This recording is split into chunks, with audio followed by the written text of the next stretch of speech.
Bonjour. Donc cette vidéo effectivement va vous parler de l'approche par recherche de solutions.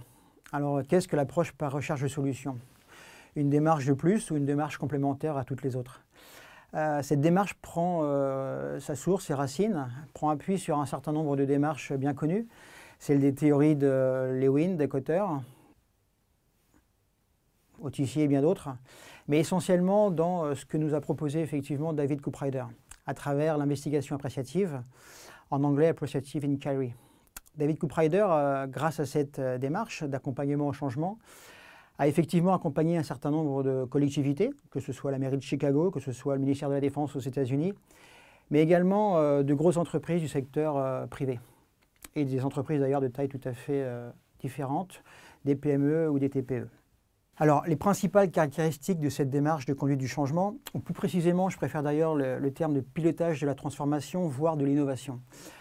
En fait, il faut considérer que c'est une autre façon de considérer le changement pour concevoir et bâtir le devenir de l'équipe, voire de l'organisation tout entière. C'est un processus collaboratif où l'on s'intéresse aussi à ceux qui font et qui sont bien souvent en première ligne. On ne cherche donc pas à régler des problèmes, mais bien à investir du temps pour trouver des solutions. Trouver des solutions pour transformer et innover en s'appuyant sur les réussites. Et c'est ça vraiment qui nous différencie des approches beaucoup plus classiques. Alors dans un premier temps, je vais préciser pourquoi un pilotage participatif est aujourd'hui une condition essentielle dans tout projet de changement. Ensuite, bien sûr, je vais revenir un instant sur la nécessité d'investir son temps, son énergie et bien sûr son argent aussi sur la recherche de solutions et pas seulement sur la résolution de problèmes. Et enfin, pour que tout cela puisse se mettre en place de façon organisée, structurée et efficace, je proposerai bien évidemment les 4 phases pour mener à bien cette démarche. Alors le premier point, c'est le pilotage participatif, donc en anglais de type bottom-up. Là, pour le coup, le fil directeur de l'animation démarre des perceptions et initiatives de l'échelon le plus bas au sens hiérarchique du terme bien sûr, ou le plus terrain au sens opérationnel. Dans ce cas, effectivement, les décisions doivent être répercutées, déclinées et prises en compte par les échelons supérieurs. Alors cette approche de type bottom-up se caractérise par une suite de processus qui apportent chacun une partie fondamentale de l'édifice, bien sûr, qu'elle cherche à produire à partir des éléments de base. Cette approche de type bottom-up prend évidemment le contre-pied de l'approche de type top-down, où effectivement le pilotage est directif. Dans ce cas, le fil conducteur de l'animation est actionné par la hiérarchie.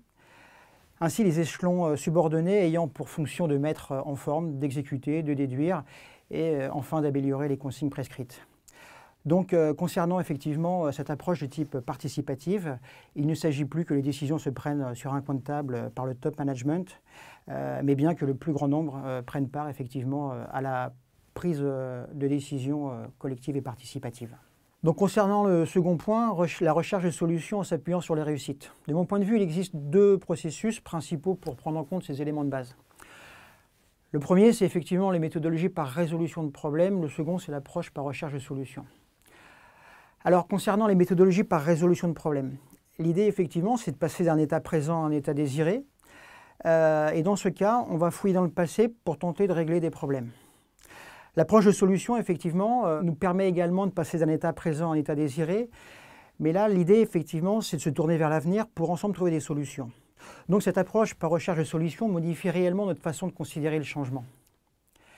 Les interventions du consultant ou plutôt du facilitateur ne portent plus uniquement sur le contenu, mais exclusivement sur les processus. D'une part, la RS ne cherche pas à régler des problèmes, mais bien d'investir du temps sur les solutions. Mais alors, comment stimuler, impliquer un individu, une équipe, une organisation tout entière pour un développement, voire une transformation globale et durable? On vient de voir qu'en impliquant un maximum de collaborateurs, la démarche relie le terrain au sommet. Ainsi, les orientations décidées par les dirigeants sont en cohérence totale avec les aspirations proposées par l'ensemble des salariés. Pour ce faire, il convient d'avoir une forte implication de tous et une certaine méthode. Cette méthode va nourrir un dialogue interne, positif au sein de l'organisation, qui crée de nouvelles habitudes mentales et un nouvel état d'esprit qui stimule l'innovation et la créativité. Ainsi, on peut décliner l'approche par recherche de solutions en 4 phases. La première, définir et planifier. La seconde, partager et proposer. La troisième, décider et mettre en œuvre. Et enfin, la quatrième, déployer et ajuster. Qu'entendons-nous par ces 4 phases de la démarche? La première, définir et planifier. L'idée ici est de faire le choix d'une orientation positive pour commencer la démarche. Par exemple, l'élaboration d'un plan stratégique avec Plaine Commune Habitat, 2013-2020. Cette phase correspond à un travail avec le ou les dirigeants pour la définition du projet, des objectifs et des enjeux de l'accompagnement. Idéalement, bien sûr, cette phase implique le plus tôt possible un comité représentatif susceptible d'enrichir les réflexions pour le lancement de la démarche. Ensuite, la seconde phase, partager et proposer. Ici, l'idée est de mettre en lumière les expériences positives, des réussites au sein de l'entreprise, de l'équipe, pour identifier ce qui lui donne vie. Cette phase s'appuie sur des échanges sur les idées mises à jour lors de rencontres, d'ateliers. Les personnes découvrent ensemble les cas où l'organisation donnait le meilleur d'elle-même. Et à partir de là, commence à se profiler le futur, grâce à un mélange d'expériences réelles et d'aspirations. Dans cette phase, on fait beaucoup appel à l'imagination. Ensuite, concernant la troisième phase, décider et mettre en œuvre. Ici, l'idée est la construction d'une vision partagée du futur.